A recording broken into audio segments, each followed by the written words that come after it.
2024 সালের পর থেকে গণ অভ্যুত্থানের জেরে শেখ হাসিনা ভারতেই রয়েছে। ভারতেই তিনি আশ্রয় রয়েছেন এবং ভারতে তিনি কোথায় রয়েছেন তা কেউ জানেন না। আমরা 2024 সালে দেখেছিলাম ঠিক কিভাবে বাংলাদেশে একেবারে উত্তপ্ত পরিস্থিতি তৈরি হয়েছিল।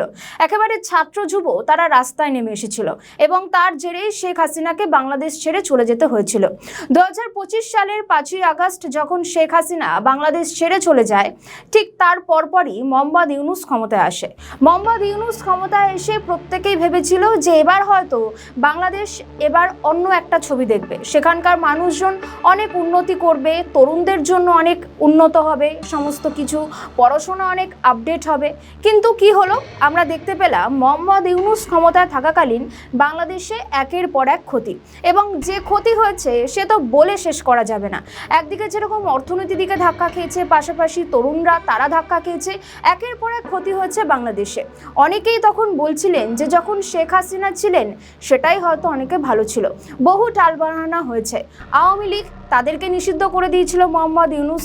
এমনকি শেখ হাসিনা যখন কোনো অডিও বার্তা দিতেন ভারতে বসেই, অর্থাৎ দিল্লি থাকাকালীনই, বা এখনও তিনি যখন কোনো অডিও বার্তা আওয়ামী লীগের কর্মীদের প্রতি কোনো বার্তা দেন, এখন অবশ্য বিএনপির সরকার এসেছে, কিন্তু যখন মোহাম্মদ ইউনূসের সরকার ছিল সেগুলোকে সংবাদ মাধ্যমের তরফে মোহাম্মদ ইউনূসের বলা ছিল যে কোনোভাবেই যেন শেখ হাসিনার অডিও সামনে না আসে।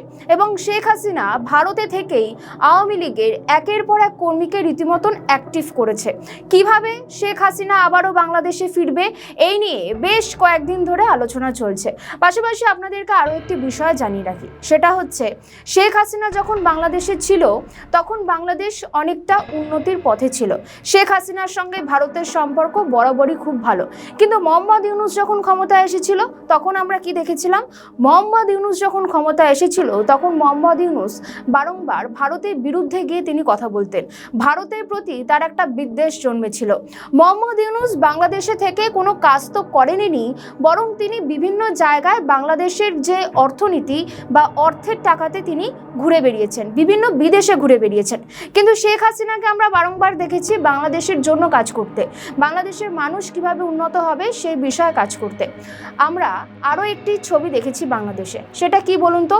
বহু টালবাহানার পর জাতীয় সংসদ ত্রয়োদশ নির্বাচন হয় এবং সেই নির্বাচনে বিএনপি সংখ্যাগরিষ্ঠতা পেয়ে ক্ষমতায় আসে এবং বিএনপি ক্ষমতায় আসার পর থেকে অনেকেই খুশি।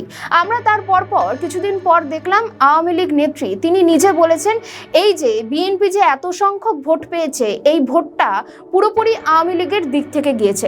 কিন্তু একটা প্রশ্ন এখানেই রয়েছে, তাহলে এই কথা শেখ হাসিনা কেন বলেননি? আর এই বিএনপি সরকার ক্ষমতায় আসার পর থেকে একের পর এক চ্যালেঞ্জের সম্মুখীন হচ্ছে। ইতিমধ্যে আমরা জানি বেশ কয়েক মাস ধরে মধ্যপ্রাচ্যের যুদ্ধ চলছে। এই মধ্যপ্রাচ্যের যুদ্ধে প্রত্যেকটি দেশ সমস্যায় পড়েছে। প্রত্যেকটি জায়গায় তেলের দাম বেড়ে গিয়েছে, গ্যাসের দাম বেড়ে গিয়েছে, বহু মানুষ সমস্যার মধ্যে পড়েছে। সবথেকে ভয়াবহ সমস্যায় পড়েছে বাংলাদেশ, কারণ মোহাম্মদ ইউনূস ভারতের বিরুদ্ধে বারংবার মন্তব্য করে মোহাম্মদ ইউনূসের প্রতি ভারতের একটা বিদ্বেষ জন্মেছিল। কিন্তু বিএনপি যেহেতু ক্ষমতায় এসেছে সেই বিদ্বেষটা কিন্তু নেই।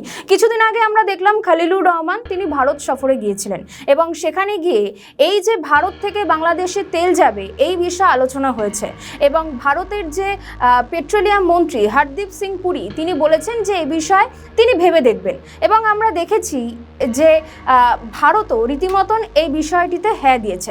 এখন আমরা দেখতে পাচ্ছি যে কয়েকদিন যাওয়ার পরও ভারত বাংলাদেশকে তেল দেওয়ার পরও কিন্তু সেই ক্রাইসিস কিন্তু মিটছে না, ক্রাইসিস কিন্তু রয়েছে, মানুষ কিন্তু সমস্যায় রয়েছে। বাংলাদেশে এখন একটা রব উঠেছে, যদি শেখ হাসিনা থাকতো তাহলে হয়তো এই প্রবলেমে পড়তে হতো না বাংলাদেশকে। এখন অনেকেই চাইছে যদি শেখ হাসিনা ফিরে আসে তাহলে হয়তো বাংলাদেশের এই ক্রাইসিস থাকবে না। আমরা দেখেছি যে মৈত্রী পাইপলাইন, এই মৈত্রী পাইপলাইনের মাধ্যমে ভারত বাংলাদেশকে তেল দিচ্ছে। কিন্তু এই মৈত্রী পাইপলাইন কার করা? আপনাদের নিশ্চয়ই সকলেরই জানা, এই মৈত্রী পাইপলাইন করা শেখ হাসিনার। তাহলে শেখ হাসিনার করা এই কাজ দিয়েই এখন ভারত বাংলাদেশকে তেল দিচ্ছে। আগামী দিনে কি হবে? শেখ হাসিনা কি তাহলে এবার সত্যিই ফিরতে পারে? সেই প্রশ্নটাই কিন্তু বাংলাদেশের অন্দরমহলে রীতিমতন ঘোরাফেরা করছে।